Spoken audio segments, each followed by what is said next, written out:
Police processing, yeah. That's a good one.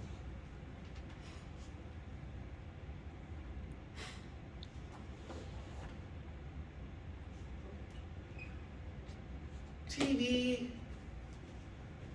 movies, they do a good job of showing the audience an offender being taken into custody. Okay. A good job of what really doesn't happen, because it doesn't work that way. Processing, booking, the arrest. I've never, and I've done a few arrests. I've taken a few people into custody, had to put them in restraints, some with force, most without. Most of these suspects are cooperating. They just want to know what the hell's going on. What did I do? So they cooperate. Never have I ever grabbed a defendant, a suspect, and started whispering, "You have the right to remain silent," like you see in all the damn movies. "Come here, they're running, trying to apprehend them, and they're reciting the Miranda rights." It's bull. Okay, nobody does that. You do not need to inform someone of their rights just because you're taking them into custody. The only time they must be advised of their rights is if they're being questioned of a crime. That's it. Not at the point of arrest. So now I have somebody in restraints.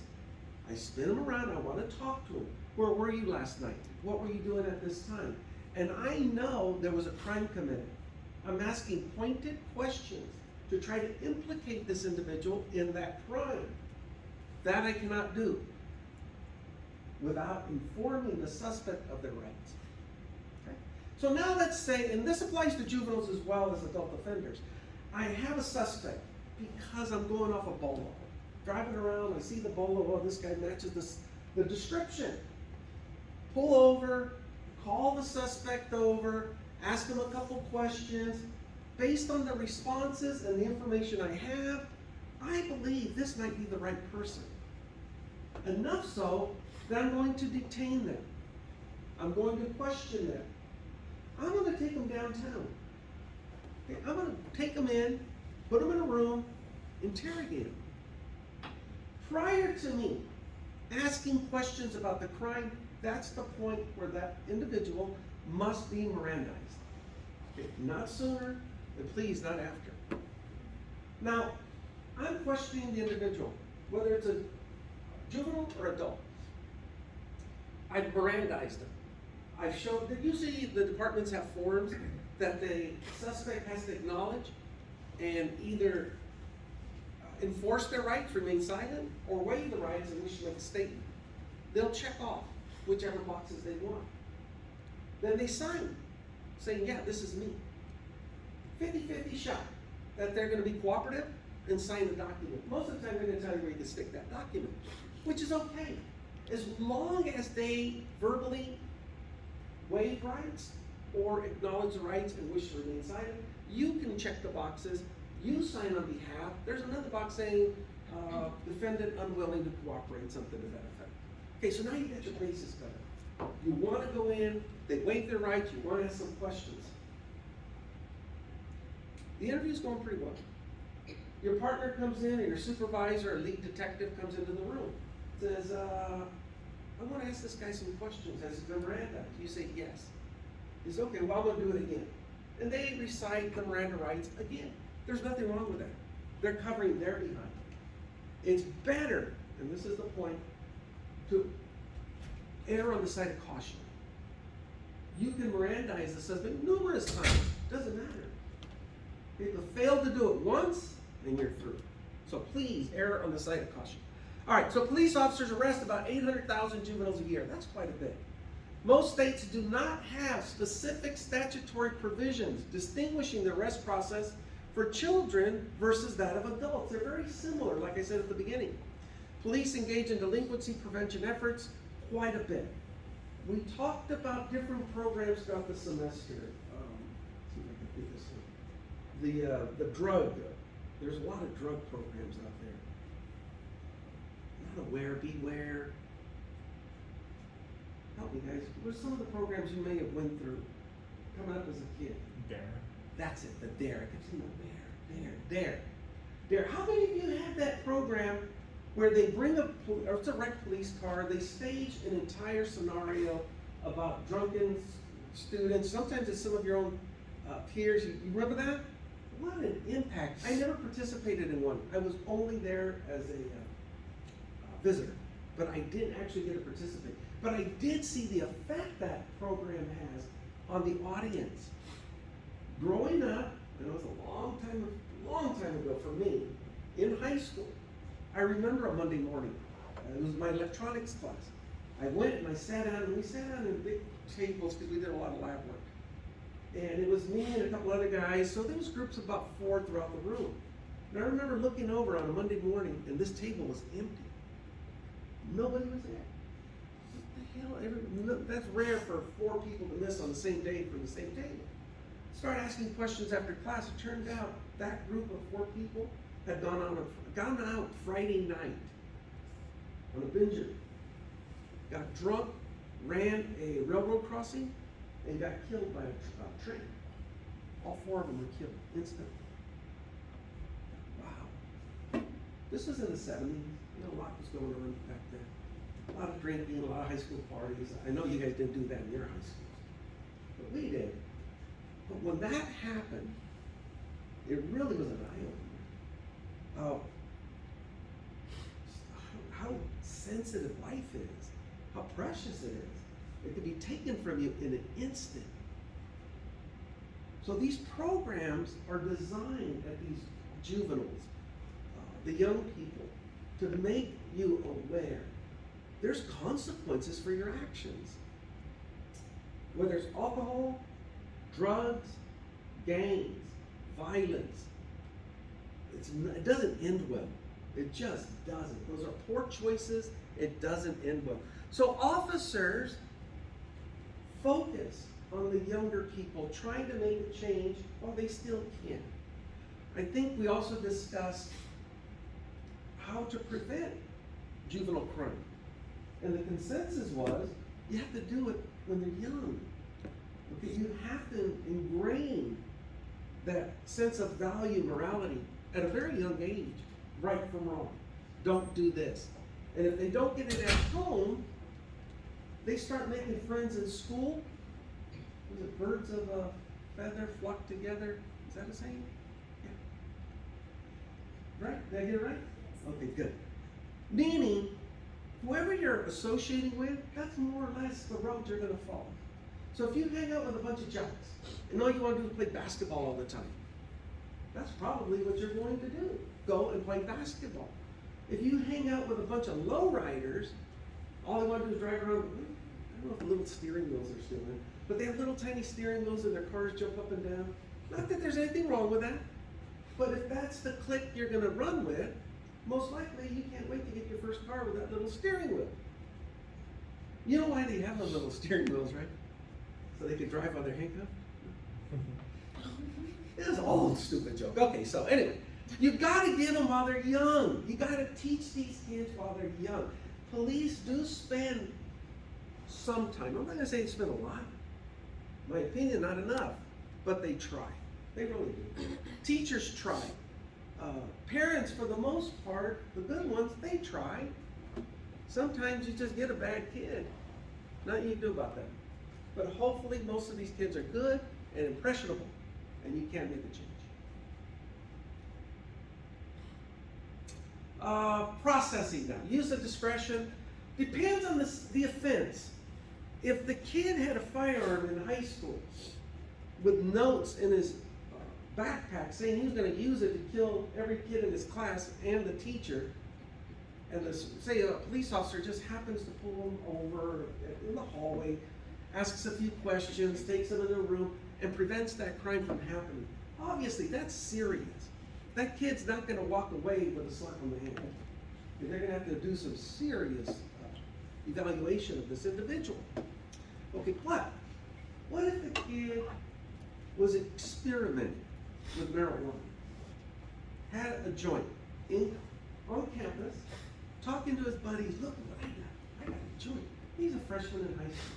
Say maybe at lunchtime, let's go out and we can try. And it's a good kid, never been in trouble, never tried this before, but somebody hurt him, reports it. He gets pulled out of class. Now he's in possession of a controlled substance. What should we do to that kid? Think about it. What should we do? Should we drop the hammer on him? Put him in probation, juvenile delinquent somewhere? Or maybe just talk to him, give him a citation. By now, he's probably pissing his pants. Just asking or having to respond to these questions. That's usually the way it goes. It's a very low-lying offense. So the punishment should be equal to the offense. No more, no less. Ability of parents to be assistants. You can't count on the parents, unfortunately. Child's past contact with police. Degree of cooperation and whether the child denies the allegations. These are all excellent points. If you can call a parent and say, listen, I got your son down here. He was found to be in possession of a joint. Can you come down here? We need to talk to you, his dad. And both parents show up. And they're there. They go, Billy Bob, what are you doing with a marijuana cigarette? And Billy Bob says, sorry, Dad, I took it out of your drawer. Uh-oh. Thank goodness California's legal. Well, you shouldn't be doing that, Billy Bob. That's for my note. I'm greedy, I don't share. He bogarts. But the parents show up. And they're responsible. They want to cooperate. And they're telling Billy Bob he must cooperate with the police. Okay? Chances are that the police ain't going to do a damn thing. Maybe not even cite this kid. Just warn them. Tell the parents to take him home. School will probably suspend him for a couple of days. But now let's move a little further along. Say this isn't the first time this kid's been caught in possession of some type of substance. Whether it's been marijuana, a lot of times it's pills, different types of prescription medication they take from the parents. Maybe alcohol. And every time he's had contact with the police, he's not been cooperative, he's been sassy, foul language, disruptive. You could tell he don't give a thing. So you try to make contact with the parents. Dad's not to be found. Mom's at work, she's busy. She's got some of these people, they got 6, 7 kids at home. They gotta be responsible for it. And now you're telling me little Billy Bob's in trouble? I ain't got time for this. Do what you gotta do, and they hang up. Now the cop's hands are tied. This is a repeat offender. He's a delinquent. You get the picture, right? This kid's gonna go into custody. The court's gonna have to deal with him because he meets all this criteria on the negative side. And we don't want this kid to continue. Remember, that's the goal, guys, when we're talking about juveniles. We want to change that behavior while we still have a chance. We really do. We don't want him to become an adult offender. That's the goal. Race. Race. I was reading about race theory, critical race theory. Trouble and concerns, discretion, whether race plays a role, and if it does, how that impacts the entire juvenile justice system. One strategy to reduce the minority overrepresentation. Anybody have any ideas how to address the race issue when it comes to offenders? Because I don't. I wish I did. I just don't. There's just so many problems. The problem's compounded. It's not just because we have a little white boy juvenile offender, we have an Asian little boy offender, we have a black juvenile offender little boy, and then we got an Hispanic. So try to picture that. But look at their backgrounds, where these kids came from. It's very diverse. It's more diverse than probably their own cultures are. They each have their own problems. You think of this little white kid. If this kid came from a poor neighborhood, poor upbringing, my mind goes to a trailer park. Okay? And I have some good friends. I used to call them trailer trash, hillbillies, all kinds of things. We had good guys, though. But because they were white and you rub each other that way, that's where my mind goes. Then you got the little Mexican guy, the Hispanic, right? I think of his culture. bunch of lowriders, little vatas, little vatos, little gangbangers, with their little hats, a bunch of little nicknames. They always have chihuahuas too, I don't know why. Okay, but that's where my mind goes. Maybe wrong. Stereotypes, right? Yeah, it's all stereotypes. But think about it. Sometimes those stereotypes are right. Sometimes. Not all the time, but sometimes. Okay, the Asian kid. I picture it in Abacus. They're sitting at a grocery store behind the counter trying to learn math. Okay, not right. That's where my mind goes. Little black kid, gangbanger, growing up in the neighborhood. With a little bug is sitting out there, thugs on this side, and just a bunch of gangs. Probably not true. Not true. But after years and years and years of being exposed to these types of individuals, society as a whole, that's where my stereotypical opinions come from. That's what I've seen. And I apologize because it doesn't make it right. But that's just the way it is. People are prejudiced. I think everybody is. We're all biased. That's okay. There's nothing wrong with it. It's wrong acting on those things, acting on those biases, acting on your prejudices. That's not cool. Acknowledging them, saying, I understand this, that when I see somebody, this is what I think. And it's wrong. And then rise above it.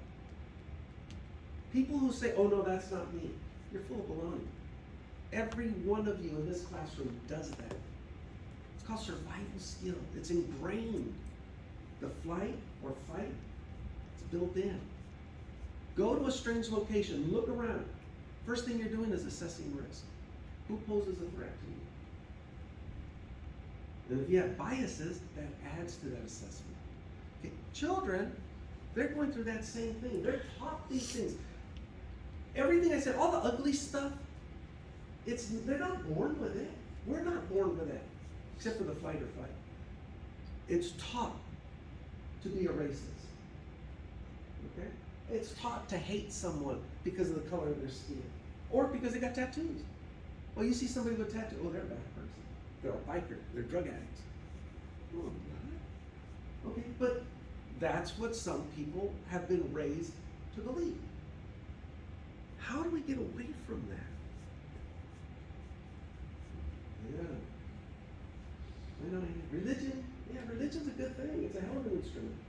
And it does work to a degree. I was gonna say in my child development class, they were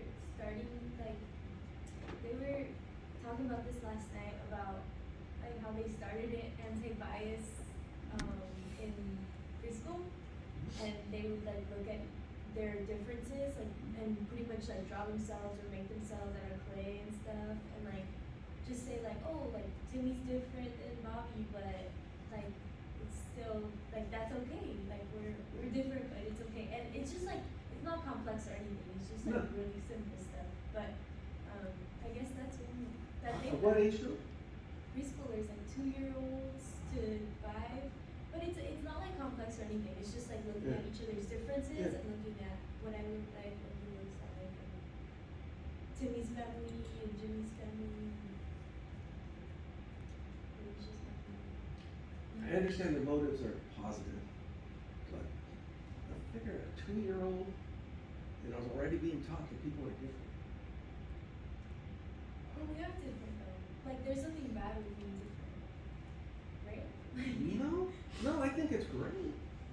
I really do. My wife and I, we talk about this stuff all the time. Embrace the differences, right? Don't fear them. Learn from them. Everybody is different, good point. But to have to teach that to a child, where they're innocent, that's the thing. That's why I love watching kids. They're friends with everybody.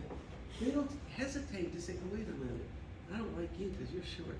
No, your skin's brown. No, your skin's white. You don't look like me. Kids don't do that. They just embrace everybody. And I wish we as adults can do that.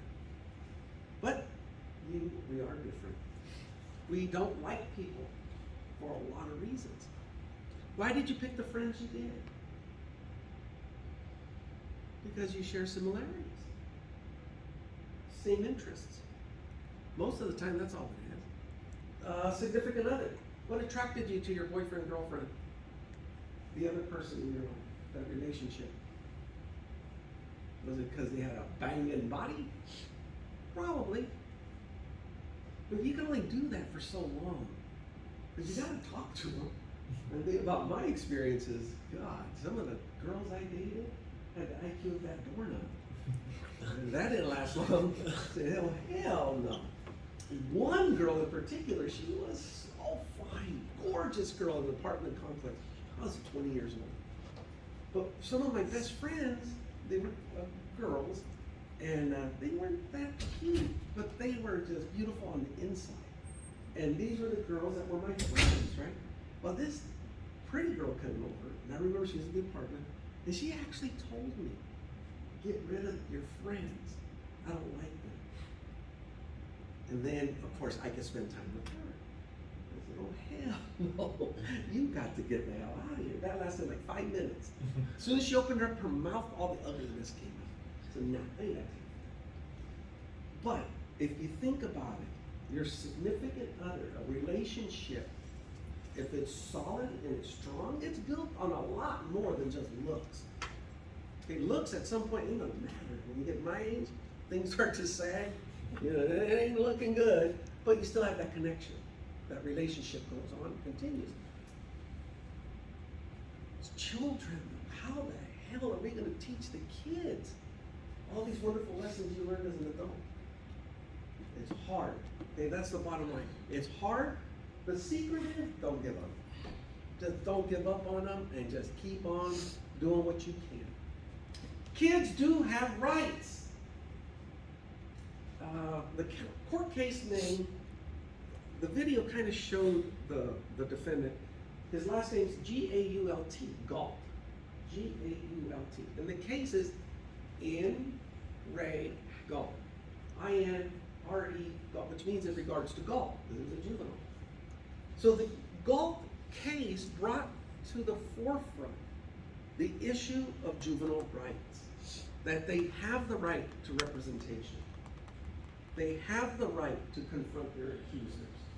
Okay, so certain rights do apply. Not all of them, but most of them. Legal rights of kids in custody, juveniles in custody, same as the Fourth Amendment, generally offered more protection. Specifically, you want to protect the identity of the juvenile offender, because you do not want to put, I call it a jacket, a reputation on this kid.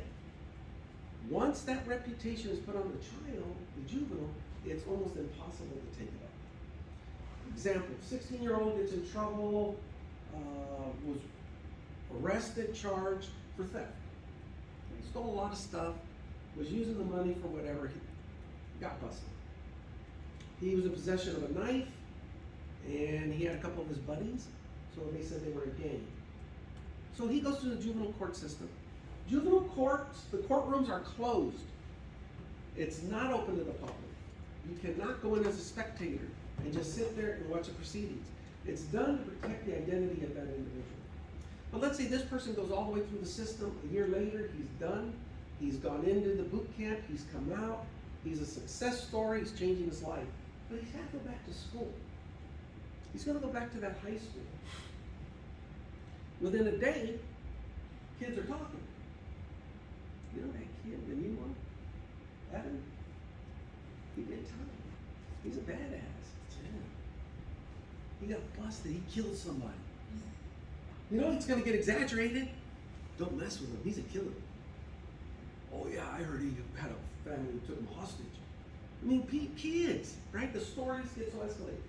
But as soon as the other students in that school know that they have a student, a peer, that has done time, okay, that reputation precedes them.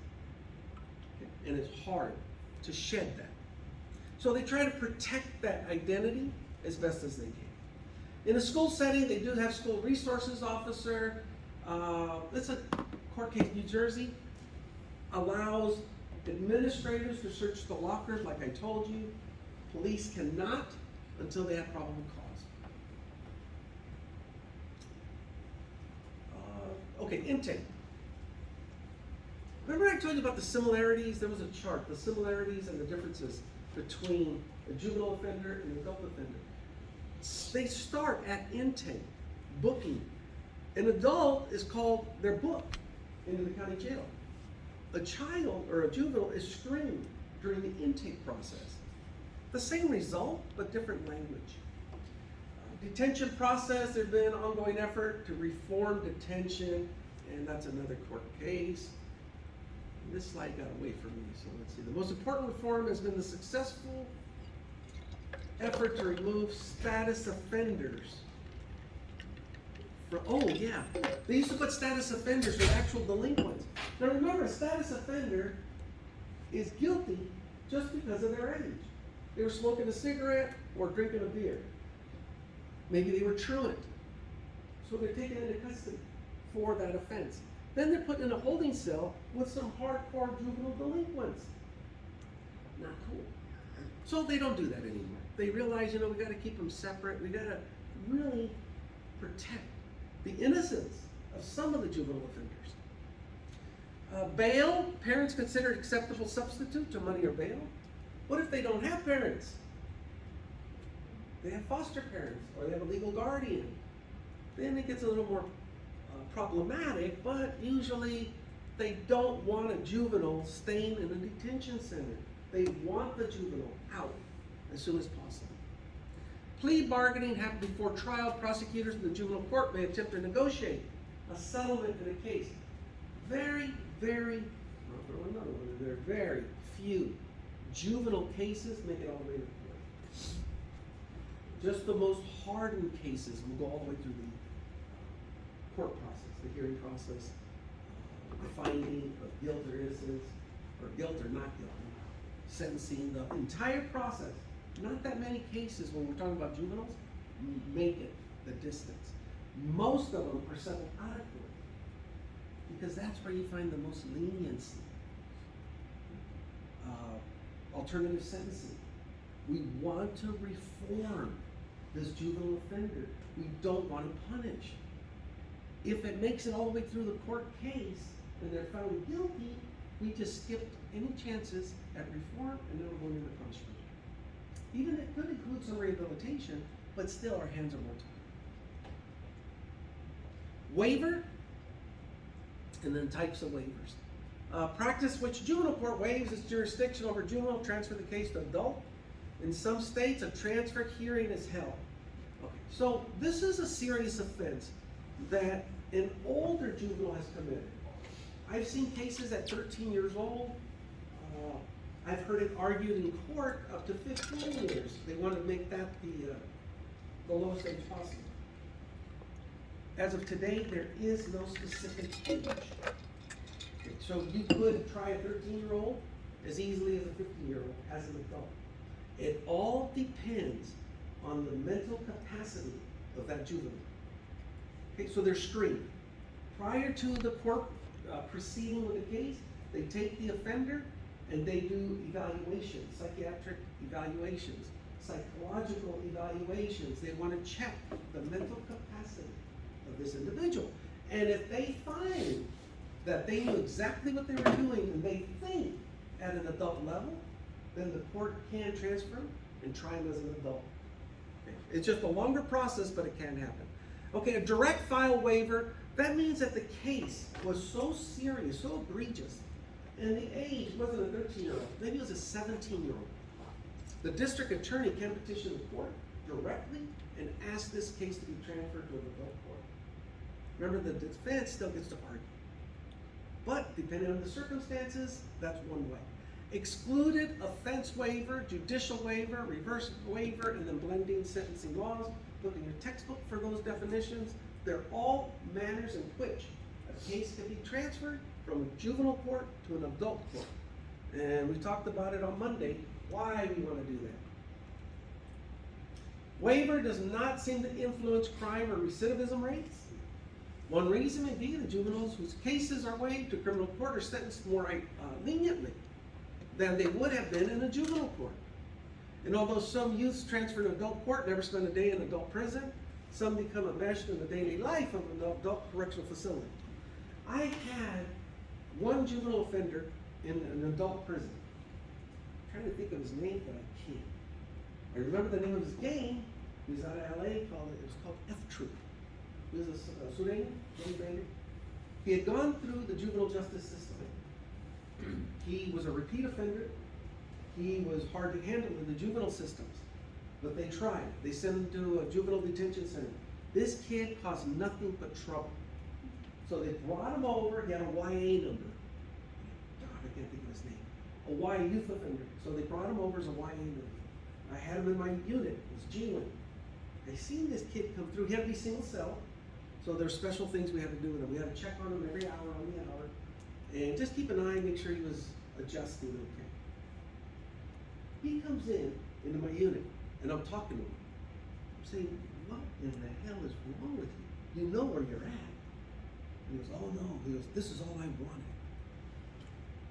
What do you mean? He goes, this is all I strive my entire juvenile career. He called this freaking committing crimes a career.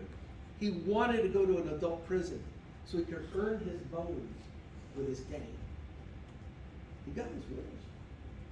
And to be honest, he did pretty damn good in prison. He acclimated, he was well received, he carried himself well, nobody picked on him. He was a bigger kid. But he knew what he wanted to do. He wanted to be a career criminal. How sad is that? He spent his life trying to get to an adult prison, and he did. Some juveniles beyond help. You just can't help. Most, it says, are tried, if they're tried in adult court, do receive lenient sentences. Who really wants to send a kid to prison? Right? Nobody. The circumstances have to be pretty harsh before you do something like that. Risks faced by juveniles include, sexual assault, suicide, damage to communities, and public safety. The kid I'm telling you about, first thing I thought, he's going to get had by somebody. Excuse the language, he's going to be somebody's bitch. That's the way it usually goes. That never happened because of the way he carried himself. But that is a true possibility. Suicide. It happens. I've never had to deal with a juvenile suicide. Few adult, but not juvenile. It's hard. Imagine that. You're working in a juvenile center and you're dealing with these kids. You're the officer, they're the wards, but you get to know them. Okay, that's their people. You get to know them. And yeah, you do get your favorites and the ones you can't stand, just like anybody does. Come to work the next day and you find out that this kid that was on your work weekend killed himself. It affects you. Why didn't I see the signs? What did I miss? You question yourself. I could have done something. I should have done something. Doesn't matter. They're gone, so it doesn't matter what you could have done. It's tragic. Like I said, I never had to deal with a juvenile. Some of my friends have, but not me. So I just listen to their stories and not good. Juveniles and adult court, given the potential, that doesn't make sense. Yeah, potentially negative impact. I think I want to drop the LOI. Given the potential negative impacts of transferring juveniles to adult court, do you advocate for transfer for most juveniles? Under which circumstances would this be acceptable? You're the judge. I like to make you guys judges and public defenders and all this, but today you're the judge. You got a case in front of you. Juvenile offender, district attorney is asking you to transfer to adult court. Think of what circumstances would it take for you to grant a petition to transfer this individual to an adult court. What did this kid have to have done? Murder? Okay, we agree with murder. Sexual assault? Yeah, Let's see. How about a cold-blooded rape? Yeah, probably rape too. Burglary? Broke into someone's home while it was occupied. What do you do? Huh? What do you do? He broke into someone's home while it was occupied Yeah, and stole. Stole, I don't know, electronics worth up to $5,000. Did he have like physical? Yeah, he was on. But he wasn't confronted with anybody. They were all sound asleep in the home, so there was no confrontation. He just went in, took $5,000 worth of electronics and got out. He was apprehended 5 minutes because he was driving fast from the scene of the crime. And the officers pulled him over, found him in possession of electronics. They had tags on him with the person's names and addresses and phone numbers who it belonged to. So it wasn't difficult to trace it back. They knocked, confirmed that, yeah, that's when did that happen? Didn't hurt anybody, but he did break into a home. What do we think? Potentially. This is his first offense. Probably not, right? It's kind of leading through it. But this is his third offense. Third offense. And the first two, he was confronted by the homeowner. Wielded a knife and threatened them as he was backing out carrying the loot. First two. This one, he got in and out. What do you think? We sending this kid up? Adult? Yeah, probably. And that's the way the court looks at it. The more egregious, the more serious the offense, the more likelihood, yeah, we're going to start treating this kid as an adult. Nobody asked me how old he was. I'm assuming if this kid is driving a car and he has a Yeah. weapon, I'm gonna assume at least 15. Okay, I was thinking 14, but we'll go 15. 15 years old. A 15-year-old, do they have the mental capacity to form intelligent thought? Especially these days? Yeah. Unless you have like But some then type of again- mental illness, I feel like they should have a intelligent Mental thought. illness. How about if this person has a substance abuse problem? He's a meth head. Oh, it gets better. He was born that way because his mom was a meth head or crack head, whatever it is. So he was born with that addiction. Wow. It's complicated, right? Or no? We don't care? We care? Do we care? Yeah, we care. He's a meth head, crackhead. But then more goes into that because if we're still talking about like his third offense, what did the previous courts do to kind of help with that meth addiction? Was anything done? You would hope there was, but what if it was never even addressed? And unfortunately, most of the property crimes we see are related to some type of addiction, substance abuse down the road. Just because we got these high rate of thefts and burglaries, robberies, yeah, they're escalating. It's not because they just want to rob and steal. They're doing that so they can feed that addiction. So at the core of it, a lot of times it is a substance abuse and addiction type of a problem. Okay, so we're sending this guy upriver, the hell with him, let him do some state time. I think this is the kid I was talking about. Should use be transferred? Is waiver effective? Death penalty and life in prison. We don't do death penalties with juveniles, but we can do long-term sentences. Not life. Not for a juvenile. Remember, 25, they're done. If they're an adult offender, then you can't keep them longer. No, we don't want. Anybody want to kill a kid today? Anybody want to kill a kid today? Death penalty? Under any circumstances? No? Yeah? Okay, yeah, maybe. Unless this kid really did something that tremendously bad. Yeah, same kid, 15-year-old, addicted to drugs, born with that addiction, was out burglarizing and doing a bunch of bad things. We tried him as an adult. He did 5 years in a state prison, went out, ended up murdering an entire family during a burglary. Shot him. 3 children, mom and dad, wasted it. So I'm assuming that's his 4th offense if we're talking about the same kid? That we know of. Yeah. So let's just say he went in and out at 15, at 16 is when he committed the murders. Yeah. We said yes. Anybody else trying this kid as an adult now? I think everybody here. Anybody not trying the kid as an adult? Good, we should be on a jury. Get right through this stuff. Adjudication of a court case for a juvenile. They still have to make that initial appearance, just like you would in an adult court.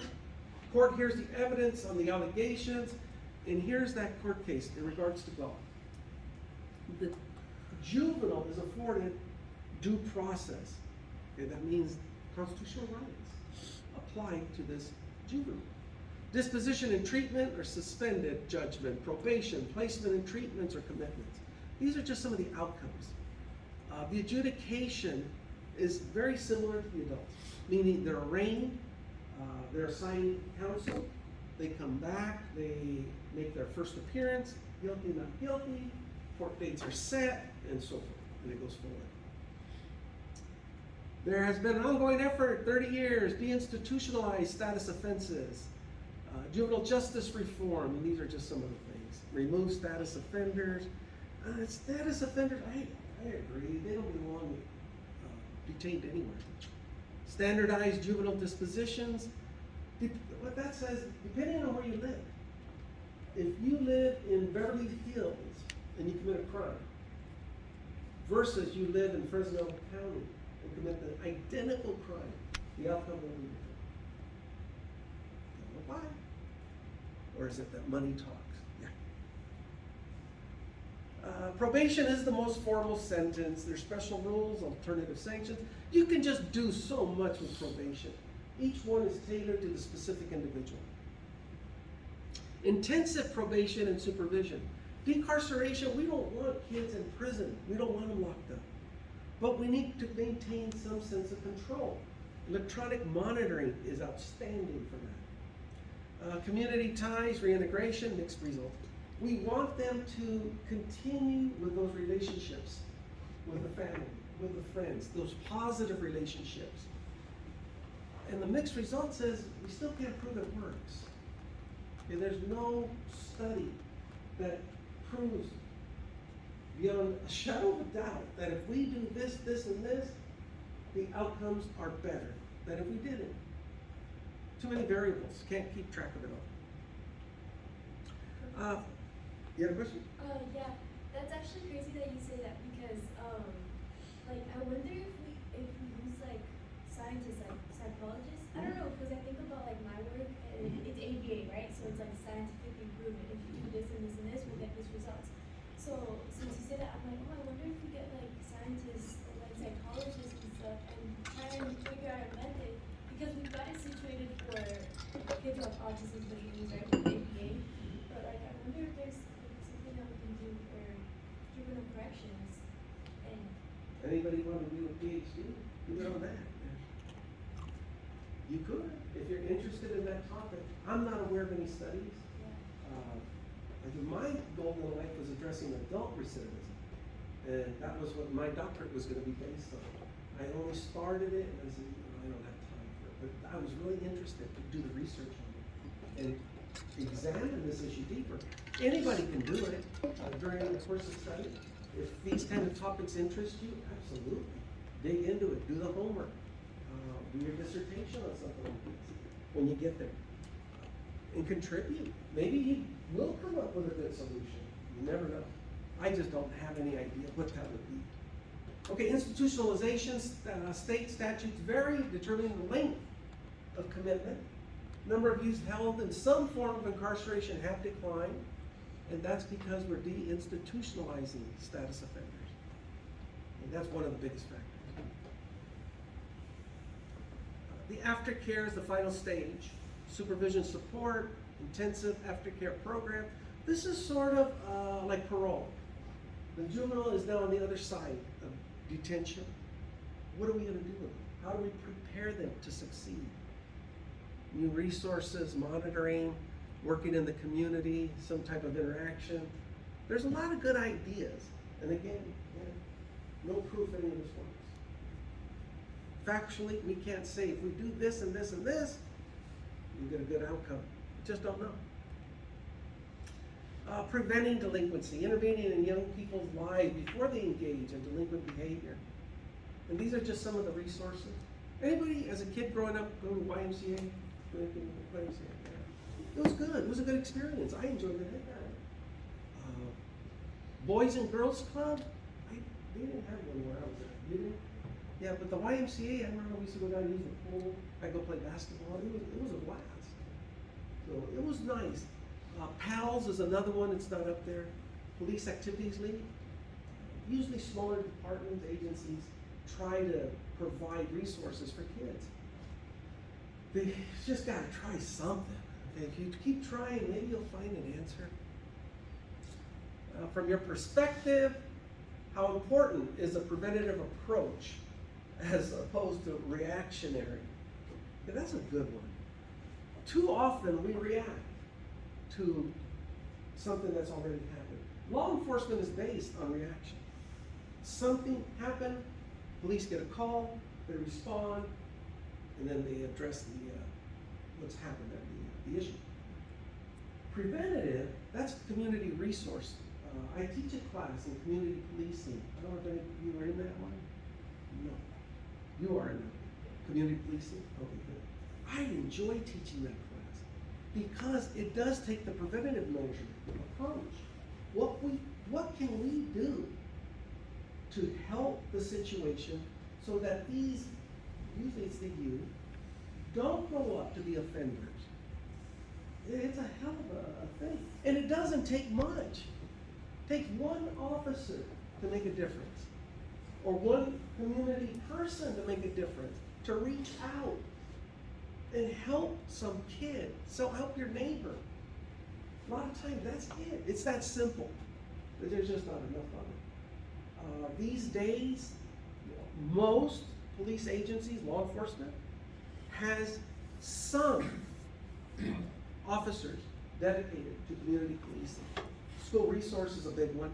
But being out on the street, in uniform, walking in the parks, talking to the kids, talking to the parents, letting them know, I'm not the boogeyman. I'm not the bad guy here. I'm on your side. If you need help, you can always call me, passing the message. So it does work. There's just not enough of it. I think that's, yeah.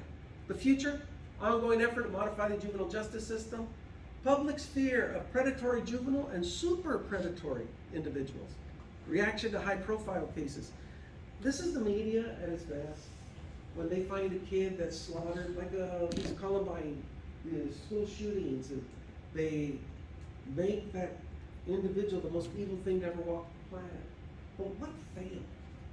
What happened before that led that individual to do that?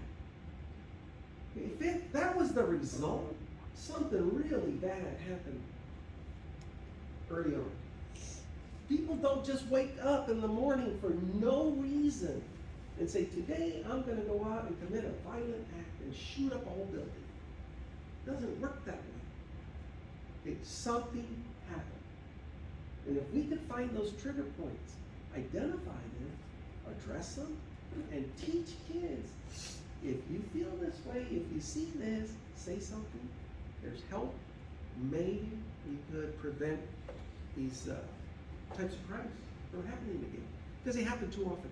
Definitely the damn media's got to be held accountable for how they report. It's okay to report the crime. And this is good in my opinion. Not okay to sensationalize it. No way ever. They turn the perpetrator into an icon, a hero. Give them too much camera time. It's just not good, in my opinion. I don't like it. Could be wrong. I was wrong once. But that was a mistake. It really wasn't. Okay, I think this is it. Yeah. So if you have any questions, stick around.